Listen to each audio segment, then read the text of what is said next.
Salut à tous, c'est Steven, et comme vous venez peut-être de le remarquer sur votre iPhone, votre iPod Touch ou votre iPad, iOS 8.1 est maintenant disponible, donc c'est la première mise à jour majeure d'iOS 8, et on va voir tout ce qu'il y a de nouveau.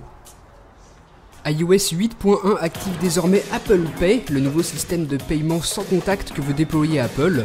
L'idée est qu'il soit possible de payer en approchant notre iPhone de la borne en utilisant Touch ID, le capteur d'empreinte digitale avec la puce NFC incorporée dans l'iPhone 6. Ici, dans les réglages, vous aurez une nouvelle section qui vous permettra de configurer entièrement Apple Pay. Ensuite, on a iCloud Photo Library ici. Ça permet de synchroniser automatiquement ces photos pour qu'elles soient consultables sur un autre iPhone, iPod Touch, iPad, Mac et même sur iCloud.com, ce qui peut être pratique si on veut montrer ces photos à des amis. Ce stockage de photos sera décompté de celui que vous avez déjà sur votre compte iCloud. Vous voyez que par défaut, Apple nous offre 5 Go et ensuite si on veut augmenter ce stockage disponible, il faut payer. Voilà, donc ça c'est une bonne petite nouveauté et ensuite quelque chose qui devrait vous plaire, regardez. La pellicule photo est de retour telle qu'elle était sous iOS 7, donc en 8.1, Apple a écouté les utilisateurs et l'a remise. Ensuite, je vous en ai parlé bien plus en détail dans ma vidéo complète de présentation des nouveautés d'OS X Yosemite, le nouveau système d'exploitation pour les Mac. Mais avec iOS 8.1, vous aurez maintenant la possibilité d'envoyer des SMS et d'en recevoir aussi directement depuis votre Mac, pour peu qu'il soit compatible. Donc ça aussi, c'est une nouveauté vraiment excellente. Toujours avec OS X Yosemite, vous allez pouvoir numéroter directement à partir d'une page internet.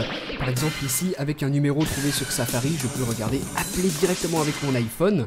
Donc sans forcément toucher au clavier de l'iPhone, il me suffit de cliquer ici et hop, l'appel est automatiquement lancé sur mon iPhone et je peux utiliser le micro de mon Mac pour passer mon appel. Donc ça aussi, ça peut vraiment être pratique lorsqu'on est à la maison. On pose son iPhone dans un coin et tout se passe avec le Mac. Donc c'est maintenant disponible en 8.1 et avec toujours OS X Yosemite sur le Mac. Ensuite, on a Instant Hotspot. Ça vous permet, lorsque vos équipements Apple sont à proximité, votre iPad, votre Mac, votre iPod Touch, eh bien la fonction Instant Hotspot leur permet d'utiliser la connexion internet de votre iPhone sans saisir le mot de passe ou activer l'option de partage de connexion sur l'iPhone. Grâce à la connexion Bluetooth et à votre compte iCloud, votre iPod, votre iPad ou votre Mac reconnaît l'iPhone en tant que modem et permet une connexion immédiate, donc ce qui peut être vraiment pratique aussi. Ensuite, en plus des quelques petites retouches esthétiques que l'on retrouvera dans certains menus d'iOS 8.1, on a une nouvelle icône pour iBooks.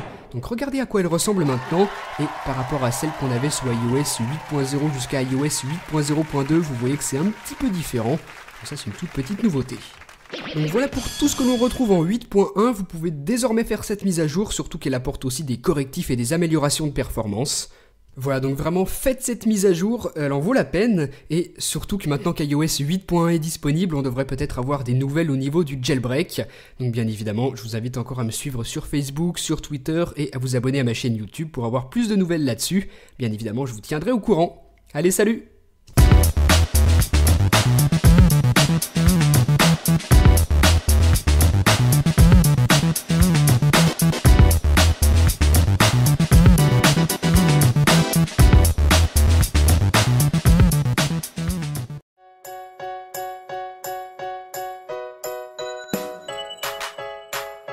Salut à tous, c'est Steven, et comme vous venez peut-être de le remarquer sur votre iPhone, votre iPod Touch ou votre iPad, iOS 8.1 est maintenant disponible, donc c'est la première mise à jour majeure d'iOS 8, et on va voir tout ce qu'il y a de nouveau.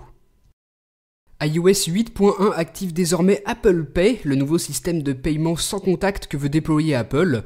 L'idée est qu'il soit possible de payer en approchant notre iPhone de la borne en utilisant Touch ID, le capteur d'empreinte digitale avec la puce NFC incorporée dans l'iPhone 6. Ici, dans les réglages, vous aurez une nouvelle section qui vous permettra de configurer entièrement Apple Pay. Ensuite, on a iCloud Photo Library ici. Ça permet de synchroniser automatiquement ces photos pour qu'elles soient consultables sur un autre iPhone, iPod Touch, iPad, Mac et même sur iCloud.com, ce qui peut être pratique si on veut montrer ces photos à des amis. Ce stockage de photos